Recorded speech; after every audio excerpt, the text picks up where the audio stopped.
আমরা একটু আল্লাহর নামে আল্লাহ আল্লাহ জিকির করব, কার কোনো অসুবিধা রয়েছে? আল্লাহ নামে জিকির করলে লাভ আছে না নাই? আর জোরে বলেন না আছে না নাই? আমার আল্লাহ নামে যখন জিকির করবেন গো বাবা, তখন আল্লাহ আমাদের এই জায়গার মধ্যে একটা কলব রয়েছে, আমরা যখন একটা গুনাহ করি আমাদের কলবের মধ্যে এইভাবে দাগ পড়ে যায়। আমাদের কলবটা দুধের মতন সাদা। কি বললাম? আমাদের কলবটা হলো দুধের মতন সাদা, একেবারে সাদা। এই জায়গার মধ্যে কলবটা দাগে। আমরা যখন একটা গুনাহ করি, একটা সাদা পাতার মধ্যে যদি কলম দিয়ে দাগ দেন, কালিতে দাগ বয়ে যায়। কথা কোন ঠিক না বেডি? যখন আমরা একটা গুনাহ করে থাকি, তখন আমাদের কলবের মধ্যে একটা একটা করে কালো দাগ পড়তে পুরা কলবটাই কালো হয়ে যায়। আমার আল্লাহর যদি কই মায়ার আল্লাহ,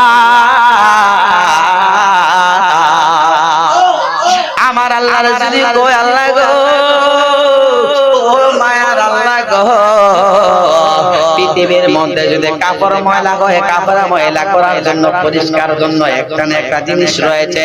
কাপড় ময়লা গলে সাবান রয়েছে, পাউডার রয়েছে, লোহার মধ্যে জংকার বলে একটা রেত রয়েছে। আল্লাহ গো, পৃথিবীর মধ্যে যদি কোনো জায়গায় ময়লা হয়, প্রত্যেকটা মেডিসিন রয়েছে।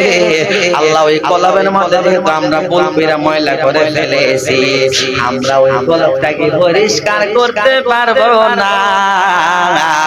আমার আল্লাহ কয় কি জানেন? আমার আল্লাহ কয় তুমি যদি এই কলবটা যদি পরিষ্কার করতে হয়, তাহলে আমার নামে আল্লাহ আল্লাহ করে জিকির করা শুরু করো। আমি আল্লাহ পাক তোমার কলবের ময়লা সব পরিষ্কার করে দিব। আওয়াজ করে বলুন না সুবহানাল্লাহ।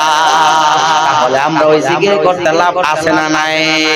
আর জবান খুলেন না, লাভ আছে না নাই?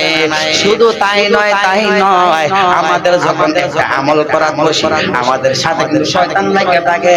আপনি আমি যখন আল্লাহ আল্লাহ নামে যখন জিকির করব, আর ওই শয়তান কোথায় বসা থাকে জানেন নি? ওই শয়তান কলবের পাশে একটা জায়গা আছে, ওই জায়গার মধ্যে বসে থাকে। যখন কোন ঈমানদার বান্দা,